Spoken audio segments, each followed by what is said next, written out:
بھارتی supreme court کے غیر قانونی طور پر بھارت کے زیر تسلط جموں و کشمیر کی حیثیت کے حوالے سے جو فیصلہ آیا ہے اس فیصلے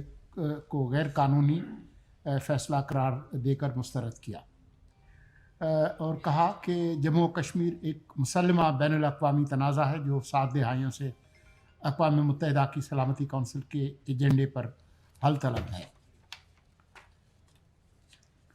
جموں کشمیر کے مستقبل کا فیصلہ اقوام متحدہ کی قراردادوں اور کشمیری عوام کی امنگوں کے مطابق حل ہونا ہے اور بھارتی سپریم کورٹ کے نام نہاد فیصلے سے مسئلہ کشمیر پر کوئی اثر نہیں پڑے گا۔ ساتھ ہی نگران وفاقی کابینہ نے پاکستان کی انگیج افریقہ پالیسی کے تناظر میں جمہوریہ گیمبیا اور پاکستان کی وزارت خارجہ کے مابین باہمی سیاسی تبادلہ خیال پر مفاہمتی یادداشت کو منظور کیا۔ وفاقی کابینہ نے اپنے اختیارات کے ناجائز استعمال کے نتیجے میں مینیجنگ ڈائریکٹر نیشنل ٹیلی کمیونیکیشن کارپوریشن کے کانٹریکٹ کی فوری تنسیخی اور ان کے خلاف تادیبی کارروائی کی منظوری دی۔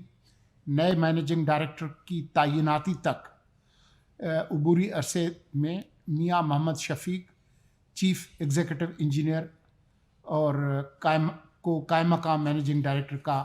عہدہ سنبھالنے کا فیصلہ کیا۔ وفاقی کابینہ نے پاکستان میں مقیم ایسے افغان باشندے جن کا پاکستان کے علاوہ کسی تیسرے ملک میں انخلا ہونا ہے اور جن کے پاس نہ تو داخلے کا کوئی قانونی ثبوت ہے اور نہ ہی پروسیسنگ فیس کی، ان کی سہولت کے لیے قواعد و ضوابط میں تبدیلی کی منظوری دی۔ نئے قواعد و ضوابط کے مطابق ایسے افغان باشندے جن کے کسی تیسرے ملک میں انخلا ہونا ہے اور جن کے پاس کوئی قانونی دستاویز یا پروسیسنگ فیس نہیں ہے، ان کے پاکستان میں معینہ مدت سے زیادہ قیام کے نتیجے میں $800 کے ہرجانے کو کم کر کے $400 کیا گیا ہے۔ اس کے علاوہ ایسے افغان باشندوں کے پاکستان میں قیام کی مدت کی حد کو 31 دسمبر اس سال کے آخری دن سے بڑھا کر 29 فروری 2024 کر دیا گیا ہے۔ مقررہ تاریخ کے بعد ہر ماہ $100 کے حساب سے ہرجانے کا اطلاق ہوگا، جس کی زیادہ سے زیادہ حد $800 مقرر کی گئی ہے۔ ان اقدامات کا مقصد غیر قانونی طور پر پاکستان میں مقیم افغان باشندوں کو قانونی دستاویزات کے حصول یا کسی تیسرے ملک میں جلد سے جلد انخلا کے معاہدوں کو پایہ تکمیل تک پہنچانے کی طرف راغب کرنا ہے۔ وفاقی کابینہ نے پاکستان کی اب دوسرا اہم جو فیصلہ ہے، وفاقی کابینہ نے پاکستان کی پہلی نیشنل اسپیس پالیسی کی منظوری دی۔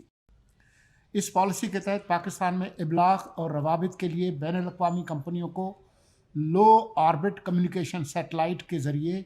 صارفین کو خدمات فراہم کرنے کی اجازت دی جائے گی۔ اس پالیسی کے تحت نہ صرف پاکستان میں بیرونی سرمایہ کاری ہوگی بلکہ پاکستان سے ان خدمات کے حصول کے لیے معاوضے کی مد میں باہر جانے والا قیمتی زر مبادلہ بھی بچایا جا سکے گا۔ اس پالیسی کے تحت نہ صرف پاکستان میں بین الاقوامی سطح پر رائج جدید تقاضوں سے ہم آہنگ اسپیس ریگولیٹری رجیم کا قیام عمل میں لایا جا رہا ہے بلکہ اسپاٹ میں تحقیق و ترقی کے لیے فنڈز کا انتظام بھی رکھا گیا ہے۔ وزیر اعظم نے وزارت انفارمیشن ٹیکنالوجی اور ٹیلی کام، سپارکو، وزارت دفاع اور متعلقہ اداروں کی پاکستان کی پہلی اسپیس پالیسی کی تشکیل کی کوششوں کو سراہا۔ وفاقی کابینہ نے وزارت سمندری امور کی سفارش پر کورنگی فشریز ہاربر اتھارٹی کے مینیجنگ ڈائریکٹر کی فی الفور اپنے ادارے کو واپس کرنے کی منظوری دی اور ادارے